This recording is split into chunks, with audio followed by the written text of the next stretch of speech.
This is a continuation of Cranford by Elizabeth Gaskell, comprising Chapter 13. Chapter 13, Stopped Payment.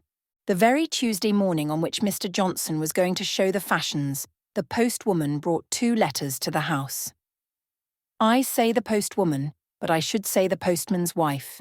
He was a lame shoemaker, a very clean, honest man, much respected in the town, but he never brought the letters round except on unusual occasions, such as Christmas Day or Good Friday, and on those days the letters, which should have been delivered at 8 in the morning, did not make their appearance until 2 or 3 in the afternoon, for everyone liked poor Thomas, and gave him a welcome on these festive occasions. He used to say he was welly stored wi' eating, for there were 3 or 4 houses where nowt would serve 'em, but he must share in their breakfast. And by the time he had done his last breakfast, he came to some other friend who was beginning dinner. But come what might in the way of temptation, Tom was always sober, civil, and smiling. And, as Miss Jenkins used to say, it was a lesson in patience that she doubted not would call out that precious quality in some minds where, but for Thomas, it might have lain dormant and undiscovered. Patience was certainly very dormant in Miss Jenkins's mind. She was always expecting letters, and always drumming on the table till the postwoman had called or gone past. On Christmas Day and Good Friday, she drummed from breakfast till church, from church time till 2 o'clock, unless when the fire wanted stirring, when she invariably knocked down the fire irons and scolded Miss Mattie for it. But equally certain was the hearty welcome and the good dinner for Thomas. Miss Jenkins standing over him like a bold dragoon, questioning him as to his children, what they were doing, what school they went to, upbraiding him if another was likely to make its appearance, but sending even the little babies the shilling and the mince pie which was her gift to all the children, with half a crown in addition for both father and mother. The post was not half of so much consequence to dear Miss Mattie, but not for the world would she have diminished Thomas's welcome and his dole, though I could see that she felt rather shy over the ceremony, which had been regarded by Miss Jenkins as a glorious opportunity for giving advice and benefiting her fellow creatures. Miss Mattie would steal the money all in a lump into his hand, as if she were ashamed of herself. Miss Jenkins gave him each individual coin, separate with a, "There, that's for yourself, that's for Jenny," etc. Miss Mattie would even beckon Martha out of the kitchen while he ate his food, and once, to my knowledge, winked at its rapid disappearance into a blue cotton pocket handkerchief. Miss Jenkins almost scolded him if he did not leave a clean plate, however heaped it might have been, and gave an injunction with every mouthful. I have wandered a long way from the 2 letters that awaited us on the breakfast table that Tuesday morning. Mine was from my father. Miss Mattie's was printed. My father's was just a man's letter. I mean, it was very dull, and gave no information beyond that he was well, that they had had a good deal of rain, that trade was very stagnant, and there were many disagreeable rumours afloat. He then asked me if I knew whether Miss Mattie still retained her shares in the town and county bank, as there were very unpleasant reports about it, though nothing more than he had always foreseen, and had prophesied to Miss Jenkins years ago when she would invest their little property in it, the only unwise step that clever woman had ever taken, to his knowledge, the only time she ever acted against his advice, I knew. However, if anything had gone wrong, of course I was not to think of leaving Miss Mattie while I could be of any use, etc. Who is your letter from, my dear? Mine is a very civil invitation, signed Edwin Wilson, asking me to attend an important meeting of the shareholders of the town and county bank, to be held in Drumble on Thursday the 21st. I am sure it is very attentive of them to remember me. I did not like to hear of this important meeting, for though I did not know much about business, I feared it confirmed what my father said. However, I thought, ill news always came fast enough. So I resolved to say nothing about my alarm, and merely told her that my father was well, and sent his kind regards to her.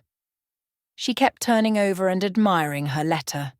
At last, she spoke. I remember their sending one to Deborah just like this, but that I did not wonder at, for everybody knew she was so clear-headed. I am afraid I could not help them much. Indeed, if they came to accounts, I should be quite in the way, for I never could do sums in my head. Deborah, I know, rather wished to go, and went so far as to order a new bonnet for the occasion. But when the time came, she had a bad cold. So they sent her a very polite account of what they had done. Chosen a director, I think it was. Do you think they want me to help them to choose a director? I am sure I should choose your father at once. My father has no shares in the bank, said I. Oh no, I remember. He objected very much to Deborah's buying any, I believe. But she was quite the woman of business, and always judged for herself. And here you see, they have paid 8%. All these years.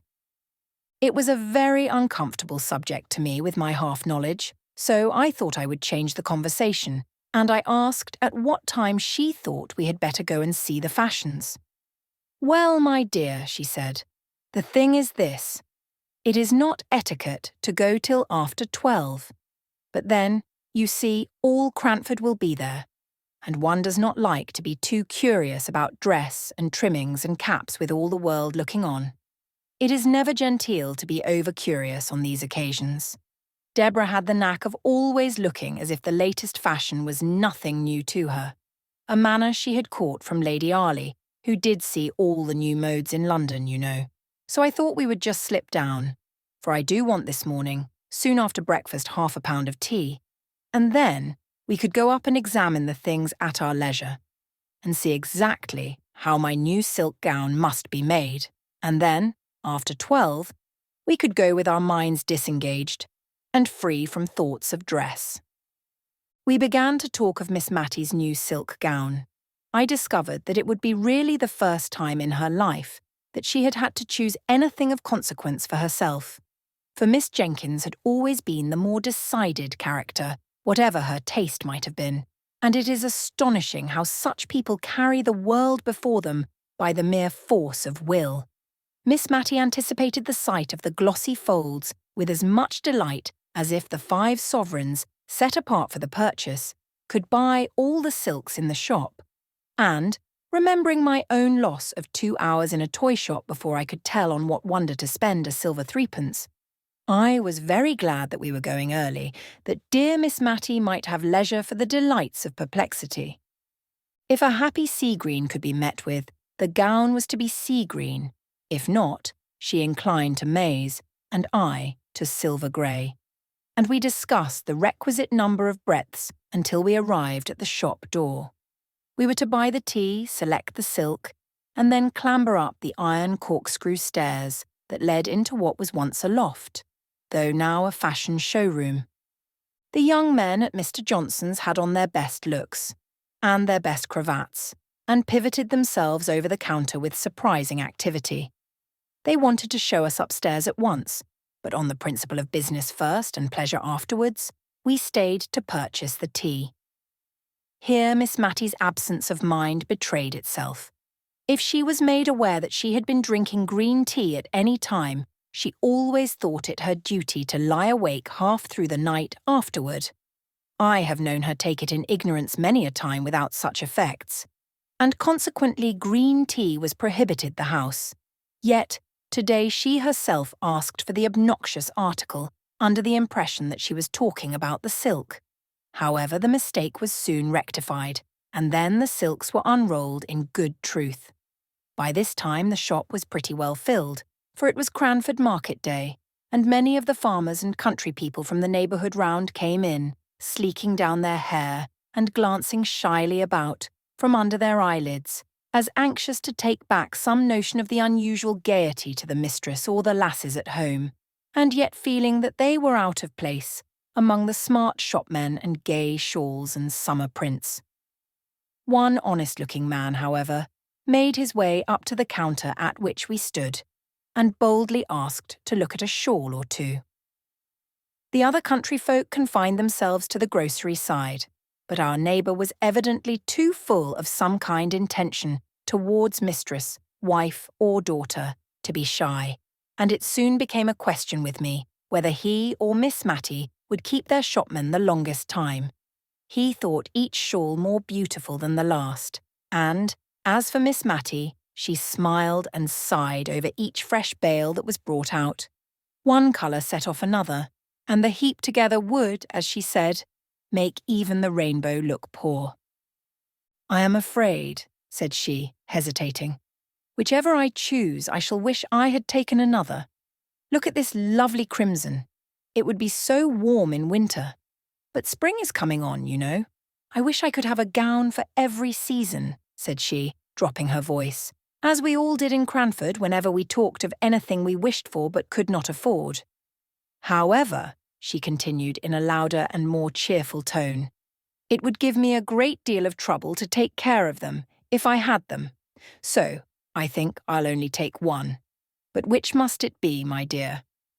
And now she hovered over a lilac with yellow spots, while I pulled out a quiet sage green that had faded into insignificance under the more brilliant colours, but which was nevertheless a good silk in its humble way. Our attention was called off to our neighbour.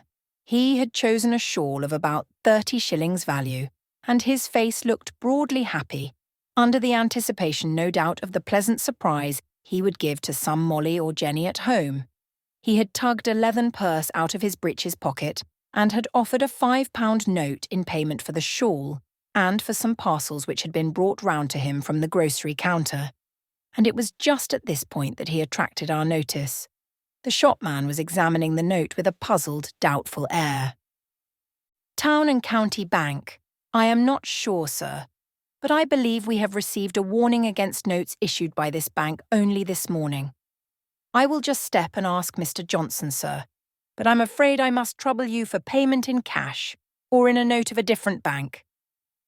I never saw a man's countenance fall so suddenly into dismay and bewilderment. It was almost piteous to see the rapid change. "Dang it!" said he, striking his fist down on the table, as if to try which was the harder. "The chap talks as if notes and gold were to be had for the picking up."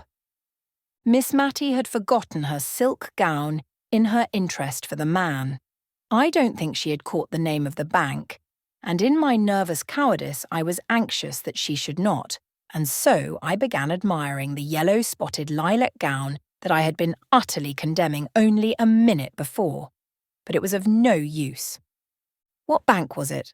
I mean, what bank did your note belong to?" "Town and County Bank."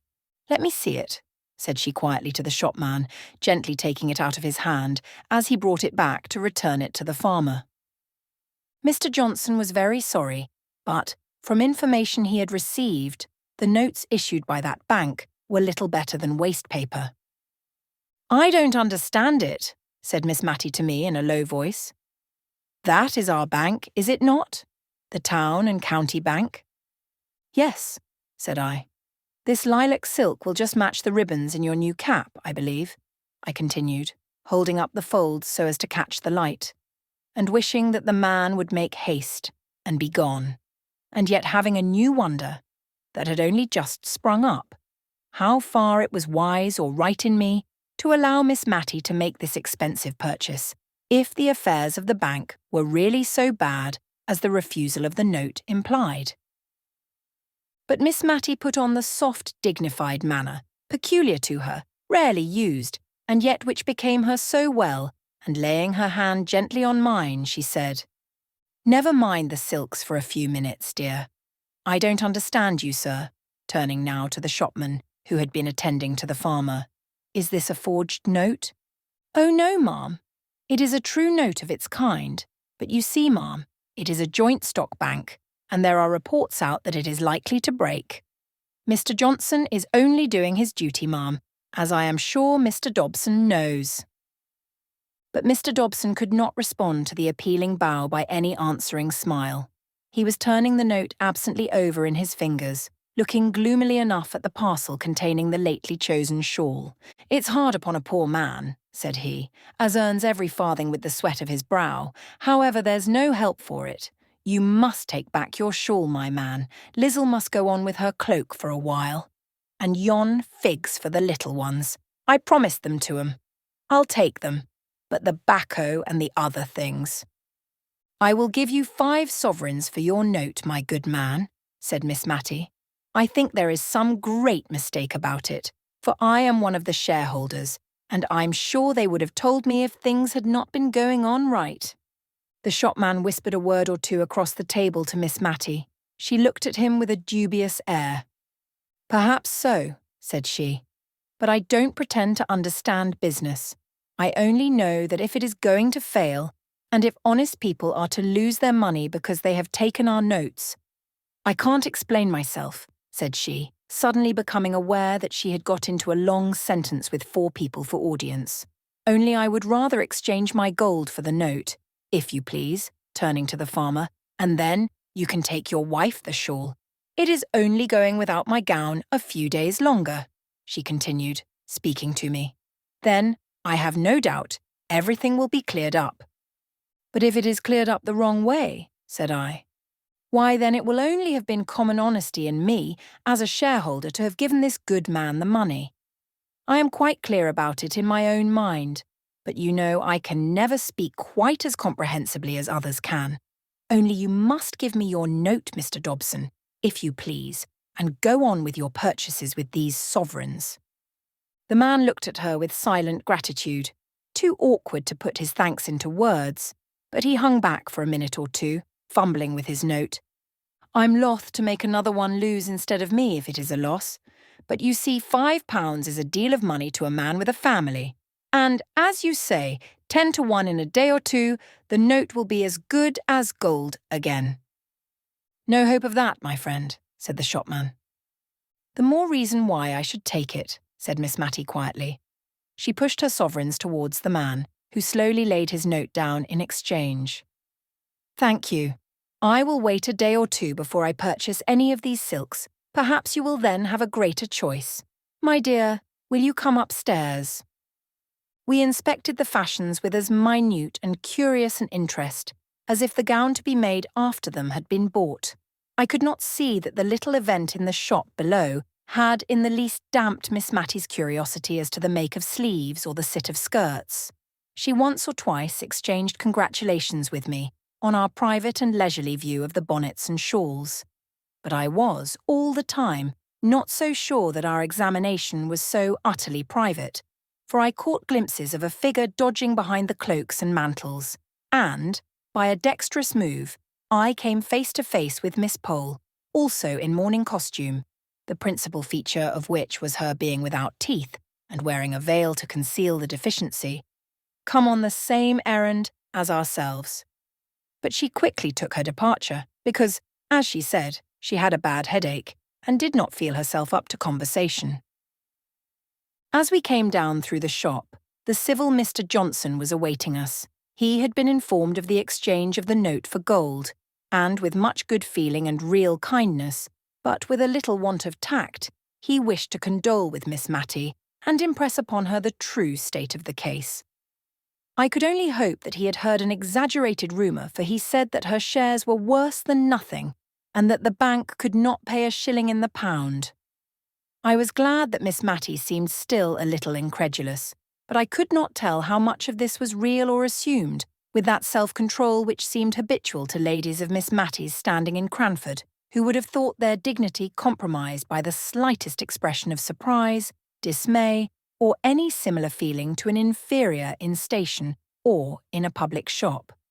However, we walked home very silently.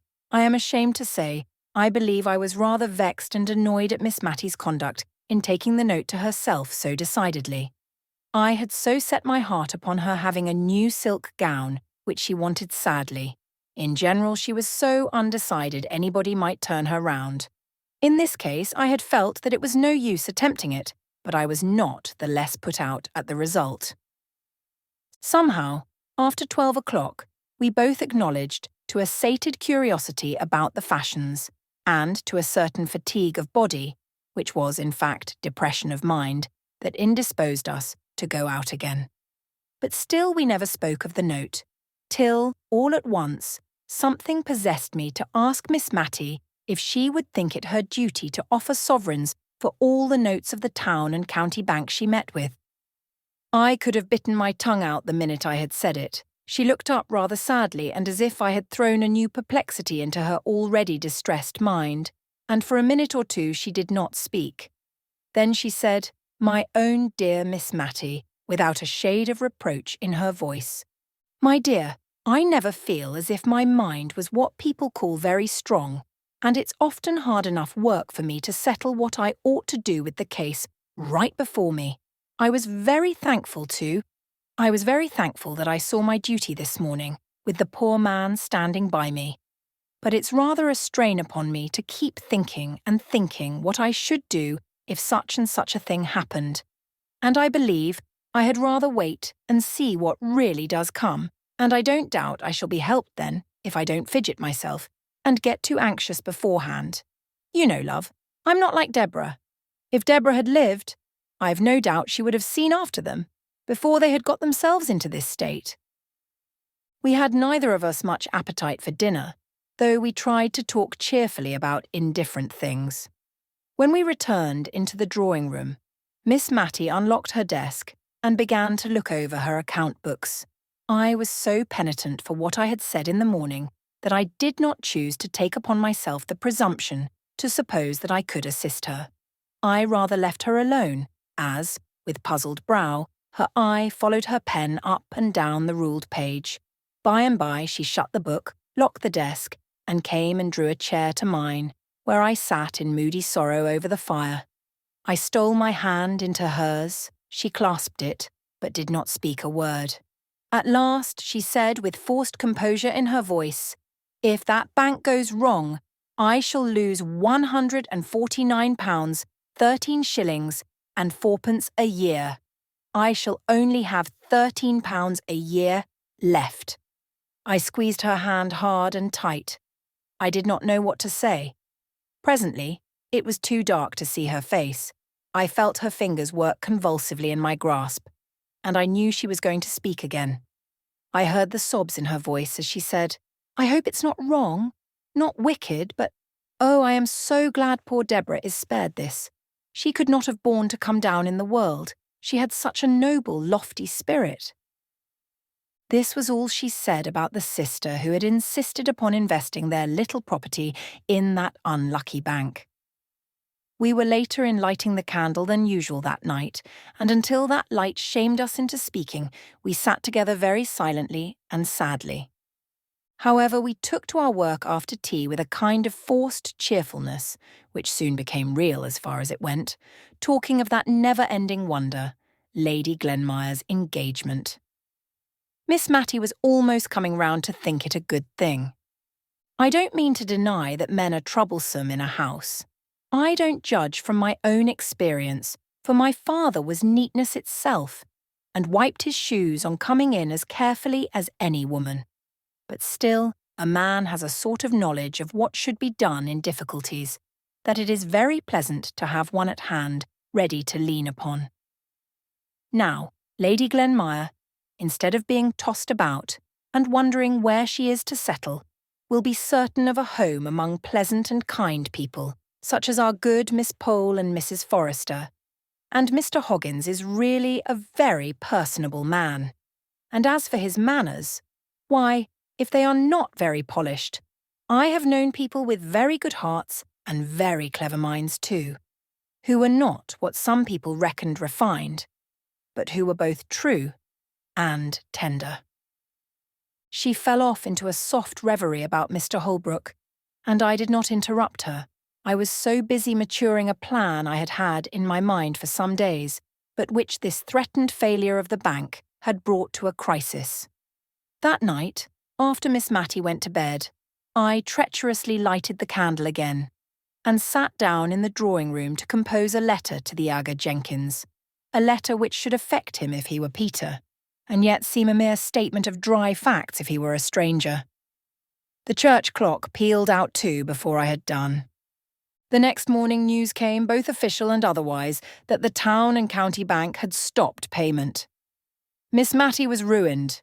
She tried to speak quietly to me, but when she came to the actual fact that she would have but about 5 shillings a week to live upon, she could not restrain a few tears. "I am not crying for myself, dear," said she, wiping them away. I believe I am crying for the very silly thought of how my mother would grieve if she could know. She always cared for us so much more than for herself. But many a poor person has less, and I am not very extravagant, and, thank God, when the neck of mutton and Martha's wages and the rent are paid, I have not a farthing owing. Poor Martha, I think she'll be sorry to leave me." Miss Matty smiled at me through her tears, and she would fain have had me see only the smile, not the tears. This concludes the 13th part of 16 total of Cranford by Elizabeth Gaskell, produced by Best Audiobooks for free.